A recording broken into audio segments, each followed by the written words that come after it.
Salut à tous, alors c'est Frédéric Delavie. Alors ce soir, je voulais faire une petite vidéo sur l'influence de la morphologie osseuse du coude sur l'entraînement. Alors ça va être une petite vidéo que je fais parce que j'ai vu qu'il y avait pas mal de jeunes, de bodybuilders qui ont repris toutes nos explications de nos livres et qui ont fait des vidéos parlant par exemple du coude, parlant de l'angle du coude, du valgus du coude. Alors ils faisaient des vidéos sans en comprendre réellement le sens, en expliquant ça d'une façon pas géniale, hein. Donc je vais essayer de reprendre comme on est à la base. J'ai fait des livres de musculation qui ont influencé le monde entier, on va dire, et j'ai expliqué toutes les différences morphologiques et qui ont été reprises, des fois mal digérées, donc je vais profiter par cette petite vidéo pour expliquer un peu les différentes morphologies du coude. Alors le coude c'est là, hein, vous voyez, mon biceps, hein, donc c'est ça, hein, cette articulation, et je vais parler de l'humérus et du coude, et la morphologie peut varier d'une personne à l'autre, et puis c'est surtout la morphologie osseuse qui va vraiment influencer l'entraînement, et c'est vraiment, ça va être différent, et on ne va pas se retrouver avec des gens qui vont pas pouvoir faire forcément les mêmes exercices, hein. Alors il est 4h13 du matin, hein, parce que j'ai beaucoup travaillé, j'ai fait un livre sur l'évolution humaine, donc je vais être un peu fatigué, mais il faut que je la fasse avant de partir faire ma conférence à Budapest. Donc voilà, donc là on a un coude, hein, un petit coude, hein, c'est bon, hein, vous voyez l'articulation, hein, hop, là, donc ici, hein, donc un humérus, cubitus, ulna, radius, hein, donc voilà, et on fléchit. Donc on va commencer par parler, je vais commencer par parler du valgus du coude. Alors le valgus du coude, c'est un truc que l'on rencontre fréquemment chez les femmes, hein, c'est-à-dire c'est le coude qui part légèrement sur l'extérieur. Alors moi, regardez, hop, j'ai un coude tout droit, hein, mais les femmes souvent ont un coude qui part légèrement sur le côté. Alors c'est au niveau de l'articulation, vous voyez là, ben, j'ai un humérus, hein, et ben, là j'ai un humérus, alors l'humérus c'est ici, hein, et puis des fois les femmes, elles ont l'humérus qui est là, et puis elles ont le bras qui part sur le côté, donc ça fait comme ça. Je vais montrer un peu, hein, voilà, vue de face, hein, pareil, c'est le même bras, ben, ça va partir comme ça chez la femme, hein, vous voyez, on dit que c'est mon bras là, ben, chez la femme ça part comme ça légèrement sur le côté. Alors en général c'est morphologique, parce que ça va s'adapter à les hanches sont un peu plus larges, donc la sélection a fait que les femmes avaient en général, quand elles ont les bras le long du corps, elles ont les bras qui épousent un peu la forme des hanches, c'est plus facile. Alors il y a sûrement une sélection qui s'est faite là-dessus, sélection naturelle, l'évolution. Alors comme je dis, j'ai les créationnistes, bah, malheureusement la sélection ça existe, et ça existe, et tout est en évolution, et rien ne s'arrête, l'évolution continue toujours. Donc vous voyez, je vous remontre un peu, hein, voilà, c'est qu'un valgus, hein. Donc voilà, j'ai fait un schéma, là vous avez un bras classique, hein, c'est un bras d'homme musclé, hein, omoplate, humérus, hein. Ici le radius, et là à l'intérieur le cubitus, ou la nouvelle nomenclature c'est l'ulna, hein, c'est parce que moi j'ai appris ça avec le cubitus. Donc voilà, donc il peut chez certaines personnes partir plus ou moins à l'extérieur, alors comme je l'ai montré ici, hein, vous voyez là c'est un homme typique, un mec costaud, bien. Et là on va dire c'est pas une femme, mais, parce que c'est le même, et on voit que ça part vers l'extérieur, et qu'il y a ce coude légèrement, qui part légèrement vers l'extérieur. Alors c'est dû en général, hein, c'est dû à l'articulation qui est ici, vous avez l'articulation qui est là. Attendez, je ne vais pas perdre la page de ce bouquin qui est important, parce qu'il y a des dessins que vous mettre après. Donc là c'est ici, et en général c'est cette partie de l'articulation, hein, donc la trochlée, hein, et la cupule radiale ici, hein, où il y a le radius qui tourne dessus, hein, qui en général, alors il y a l'humérus qui est droit, ben, en général il peut être légèrement incliné comme ça, de ce côté-là, ce qui fait que l'avant-bras va partir légèrement vers l'extérieur. Alors, vous voyez, je suis ici, hein, et si cette partie de l'articulation de l'humérus est légèrement inclinée, hein, bah, il va partir vers l'extérieur, légèrement incliné. Je vous montre encore ici, hein, là j'ai un humérus, ici, comme ça. Bah, si cette partie articulaire est légèrement inclinée, hein, vers l'extérieur, vous allez avoir l'articulation qui va être vers l'extérieur, hein, hop, comme ça, ici. Bon, voilà, et l'articulation va partir comme ça, c'est uniquement à cause du bas, en général, du bas de l'humérus, qui est légèrement incliné, hein. Donc ça va poser quelques problèmes. En général, bah, ça va poser des problèmes, surtout sur la saisie des barres. Vous voyez, la saisie des barres, alors prendre une barre droite, bah, ça va poser un problème, parce que vous avez les mains qui partent comme ça, vous n'allez pas la sentir dans les mains, et ça va vous tirer aux avant-bras, particulièrement à l'intérieur en général, hein. et vous allez avoir les bras qui vont partir comme ça sur la barre droite, non plutôt à l'extérieur, vous allez avoir une mauvaise saisie, vous avez les bras à l'extérieur quand vous allez descendre, donc vous allez être en bas, vous avez les bras mal orientés, donc vous allez avoir des problèmes, pardon, à l'intérieur, plutôt à l'extérieur du poignet en général, hein. Donc c'est pas top, ça risque de faire des problèmes de poignet, hein, quand vous prenez une barre droite. Alors la solution c'est quoi? Quand on a un valgus, donc le coude qui part vers l'extérieur, comme les femmes, hein, plus souvent c'est les femmes, comme elles ont aussi un recurvatum, hein. Donc qu'est-ce qu'on fait? On utilise des barres coudées, hein. Quand vous faites un développement, quand vous allez faire des biceps, utilisez plutôt une barre coudée, ça sera beaucoup plus sympa, vous n'aurez pas de douleur au poignet, vous aurez les mains qui seront dans le bon sens, hein. Vous pourrez pousser comme ça, au lieu d'avoir les mains vers l'extérieur, hein, et avoir une mauvaise prise de main, hein. Au lieu de vous les aurez comme ça, au lieu de les avoir comme ça et d'avoir des tensions vers l'intérieur et vers l'arrière du poignet, donc c'est pas le top, et puis vous en aurez aussi à l'extérieur, en général on en a partout, donc c'est mal foutu, si vous avez les mains si vous avez un valgus, hein, si vous avez un valgus, ce n'est pas top pour les avant-bras, vous allez avoir des douleurs. Donc bossez avec une barre coudée, une barre EZ, je crois qu'on appelle ça une barre EZ. Donc on peut avoir un autre problème qu'on peut rencontrer, hein. Alors souvent, ça s'appelle être hyperpronateur ou être hypersupinateur, hein. Alors hypersupinateur, c'est un avantage, hein, c'est l'avantage, c'est la pronation et la supination. Ça, je suis en supination, hein, le pouce vers l'extérieur, hein, supination. Et là, je suis en pronation, prendre, hein. Donc, il y a des gens qui, je vous montre la main, qui ont... Alors, vous voyez, moi, je suis un hypersupinateur. Je peux tendre le bras et être relativement vers l'extérieur, ce qui me permet de prendre facilement des barres droites.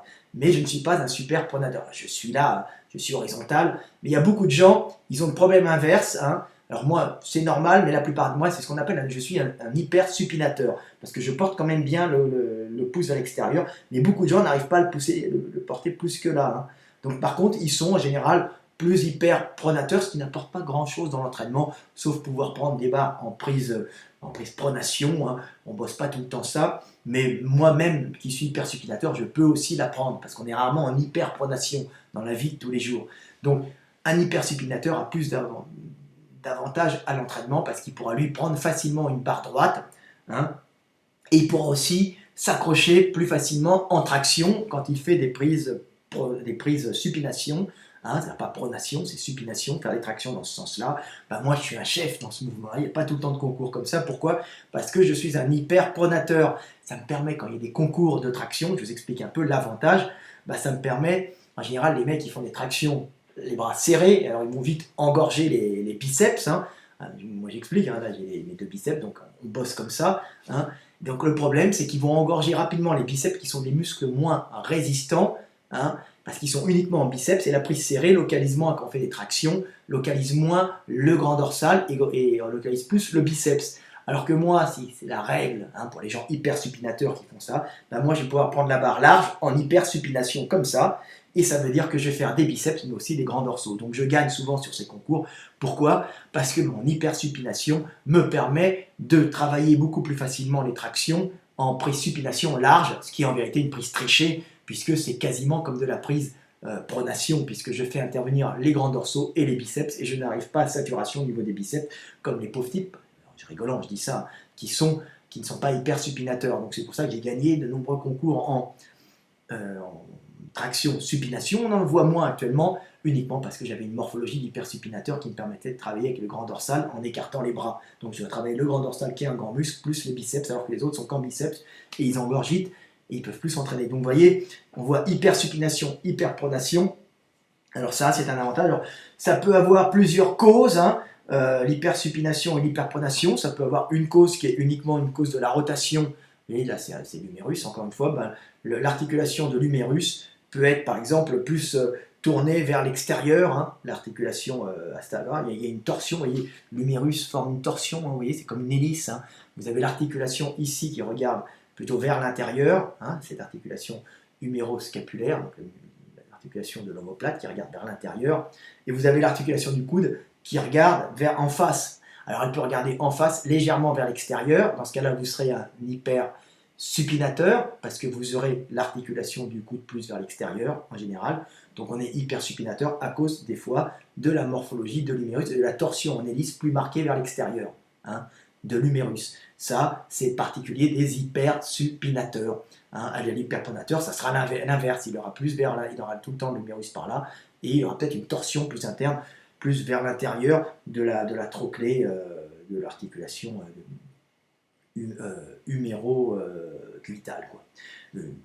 L'articulation du coude. Alors ça, c'est une des causes. Alors il y a une autre cause, hein, de l'hypersupination. Ben, ça peut tout simplement être la conformation de cette petite articulation, hein, juste ça, qui fait que quand on plie, par exemple, le bras, et l'articulation de l'humérus et du radius, fait que quand on plie comme ça, il ne va pas y avoir forcément de frottement ici, il y aura une espèce de torsion à cet endroit-là qui fera qu'on aura plus de facilité à se mettre en pronation, vous voyez, ou des fois un petit blocage articulaire à ce niveau-là, il peut y en avoir aussi, hein, au niveau de la cupule radiale, où on ne peut pas forcément pousser, tirer énormément le bras en supination, donc ça peut arriver, puis on peut aussi avoir les muscles plus ou moins courts, hein, qui font, en général les muscles sont courts et correspondent à l'articulation qui fait que le muscle ne peut pas faire plus de mouvements qu'il ne peut, hein. Mais en général, ça va de pair, donc en général, ça peut être un petit blocage articulaire à ce niveau-là qui fait qu'on manque plus ou moins de pronation ou de supination, hein. Donc ça peut venir aussi de là, mais ça vient surtout en général de la torsion de l'humérus. Donc j'espère que vous aurez appris. Et alors pour ces gens-là, écoutez, c'est pas bien grave d'être hypersupinateur ou hyperpronateur, juste pour les concours de traction. Ça va pas vous changer votre vie, hein. En général, ça serait plutôt gênant dans la vie de tous les jours de ne pas pouvoir être hyperpronateur. Mais bon, moi je ne suis pas hyperpronateur et ça ne me gêne pas. Il faut savoir qu'en général, quelqu'un qui est hyperpronateur ou hypersupinateur, en général, un hypersupinateur ou un hyperpronateur, ont en général le même degré de rotation de l'avant-bras. C'est-à-dire qu'on fait, vous voyez, l'avant-bras, si je suis là, je fais une pronation et une supination, c'est tout simplement, regardez, c'est l'humérus qui tourne autour du cubitus, hein, avec un axe, hein, vous voyez, je vous le refais, hein. C'est l'humérus, hein, on va le refaire, vous voyez là, c'est le bras qui est là, vous avez l'humérus qui vient tourner autour du cubitus, et oui, il y a deux zones dans l'avant-bras, et il y en a un qui tourne autour de l'autre, il y en a un qui est stable, hein, c'est le cubitus, il part de là, c'est le coude, il va jusqu'à là, vous voyez la petite tête, on peut le sentir sous la peau, hein, alors que le radius, il est entièrement, il est très peu, on le sent ici, mais il est dans les os, il est partout, hein. Alors que là, vous avez un bord osseux qu'on peut sentir, c'est avec ça qu'on part, hein, dans les coups de pied, hein. On part les coups de couteau avec ça aussi, hein. Donc voilà, et ça c'est le cubitus, et vous apercevez qu'il est là, et vous apercevez qu'il a très peu de mouvement, regardez, hein. Et le vrai mouvement, c'est le radius qui le fait, hein. Et le radius, lui, il tourne, hein. C'est le radius qui tourne autour, et le cubitus, en général, il a un petit mouvement, mais très léger, d'oscillation dans l'articulation, dans la trochlée. La trochlée, c'est la poulie articulaire. Donc vous voyez, il y a quelques petites différences, mais hypersupinateur et hyperpronateur, ça ne pose pas beaucoup d'avantages et d'inconvénients. L'avantage hypersupinateur, c'est que vous prenez plus facilement des barres droites. Ok, encore une fois, alors, hein, vous êtes avantagé parce que vous prenez des barres droites en hypersupination. Et un hyperpronateur aura plus de problèmes à prendre une barre droite. Par contre, il n'aura pas de problème pour prendre les barres en pronation. Ceci dit, moi, je n'ai pas de problème non plus parce qu'on ne va jamais en hyperpronation. Voilà. Alors, qu'est-ce que j'ai encore à dire sur le coude? On va parler d'une dernière petite particularité du coude. On va faire quand même une petite vidéo. C'est le fait d'avoir un récurvatum. Donc un coude qui part plus ou moins vers l'extérieur. Le mien, il n'est absolument pas en récurvatum, ce qui me pose des problèmes en compétition. Regardez, hein, regardez là, je suis tendu, on a presque l'impression qu'il est fléchi, hein. Alors ça pose des problèmes en powerlifting parce qu'on a l'impression que je ne monte pas jusqu'au bout de mes barres. Hein, quand j'en faisais, alors j'ai été obligé de dire oui, mais regardez, je fais ça. Donc j'ai un bras légèrement fléchi. Et alors on voit que c'est souvent une particularité des femmes. Hein, alors là, j'ai fait un petit schéma. Hein, voilà, dans le livre qui est paru aux États-Unis. Alors on voit ici un monsieur qui a un coude qui n'est pas en récurvatum, qui a plutôt une manque d'amplitude, et on voit une jeune femme très souple avec un récurvatum, c'est-à-dire le coude qui part vers l'extérieur, hein, c'est de la grande souplesse ligamentaire, ce qu'ont souvent les femmes sont beaucoup plus souples au niveau ligamentaire. On a d'ailleurs ce coude comment ça s'appelle en valgus, et aussi souvent un côté hormonal aussi qui fait que peut-être les muscles tirent l'articulation vers l'extérieur parce que les femmes sont plus souples pour pouvoir un jour accoucher et faire sortir un bébé. Donc elles ont plus d'élastine, elles ont plus d'hormones qui les assouplissent, hein, qui changent leur qualité structurelle et tissus de maintien, hein, de l'organisme, hein, des fascias, tout ça, et des aponevroses et des ligaments. Elles sont beaucoup plus souples que les hommes à la base, hein. Et en plus ça s'accentue quand elles sont en période d'ovulation, et en plus on s'aperçut de ça, et en plus quand elles attendent bébé, quand elles vont accoucher, et là elles s'assouplissent complètement, elles sont gorgées de certaines hormones qui vont changer la structure des tissus, mais ça change aussi la structure articulaire, vu que les articulations sont à ce moment-là, ont plus d'amplitude, parce que les gaines fibreuses autour sont plus souples, et l'ensemble est plus souple, donc la femme en général a plus d'amplitude articulaire que l'homme, dû à cette grande souplesse ligamentaire, hein, dont elle aura un besoin quand elle va faire sortir un gros bébé de ses entrailles qui devra passer sans déchirer les tissus, vous comprenez, avec une grosse tête, avec un gros cerveau. Donc ça c'est particulier. Donc on retrouve cette souplesse de la femme jusque dans ses bras, hein. Voyez, les bras, voilà, comme ça, voilà, les bras qui vont vers l'arrière, et souvent le genou qui part aussi, hein. Vous avez vu ces genoux en forme comme ça, hein, ces genoux qui sont en récurvatum, pareil, hein. Donc on retrouve ça souvent chez la femme. Alors, quel est l'avantage, quel est l'inconvénient? En musculation, ça a beaucoup d'avantages d'avoir un récurvatum, hein. Alors, un récurvatum du coude, alors un coude légèrement fléchi a des avantages aussi. Moi, ça m'avantage énormément dans certaines parties, dans certains sports. Alors, dans quel avantage on peut tirer d'un récurvatum? Alors déjà, esthétiquement, un récurvatum fait qu'on a un muscle plus long, puisqu'on a un coude qui va bien plus loin, donc on aura un muscle forcément plus long pour pratiquer, pour pouvoir effectuer un mouvement, puisque le muscle, on a une plus grande amplitude articulaire, et le muscle, en général, à la longueur, s'adapte à la longueur de l'amplitude du mouvement articulaire qu'il va produire. Donc quelqu'un qui a une grande amplitude articulaire aura obligatoirement un muscle plus long que quelqu'un comme moi qui a une amplitude courte. Vous voyez bien, je vais vous le faire encore une fois, hein. Moi j'ai une amplitude courte, et qu'est-ce que j'ai? J'ai un biceps relativement court, hein. On dit que ça fait un pic, voilà, hein. Pourquoi? Parce que j'ai une amplitude courte, regardez, hein. Donc c'est pour ça, il ne faut pas chercher plus loin. Il n'a pas un muscle long, il n'a pas un muscle court pour rien. On a un muscle court parce qu'on a une amplitude articulaire courte, et on a un muscle long parce qu'on a une amplitude articulaire longue en général. Alors il y a aussi l'implantation qui joue, plus ou moins long, hein, plus ou moins près de l'articulation du coude, ou de l'articulation en général. Ça joue aussi à plusieurs facteurs, c'est tout le temps plurifactoriel. Donc, quel avantage d'avoir un récurvatum? Le récurvatum, c'est bon pour le développé couché. Pourquoi? Parce que quand vous faites un développé couché, et vous mettez un récurvatum, le coude vers l'extérieur, comme je me souviens un champion français qui s'appelait Pognier, qui était hyper puissant, qui pouvait s'arrêter en haut, et il bloquait sans fatigue, hein, il poussait. Alors que quelqu'un qui a le coude fléchi, il est tout le temps en train de pousser, là, il n'arrive pas à bloquer son coucher, hein, et la barre va redescendre après. On ne peut pas lui faire le stop comme en powerlifting. Powerlifting, c'est le sport où on fait développer couché en maxi, hein. Donc quel avantage encore? Pour les concours de pompe. Pourquoi? Parce qu'on voit les mecs qui ont des récurvatums qui peuvent se bloquer en haut sans fatigue, et là ils sont bloqués articulairement, ils peuvent attendre 1, 2, 3 secondes, se reposer et repartir en pompe.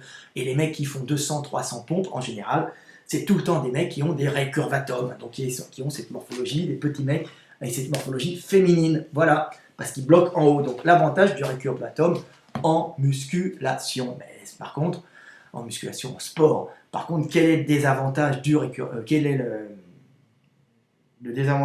récurvatum? C'est quand vous faites des tractions, c'est la merde.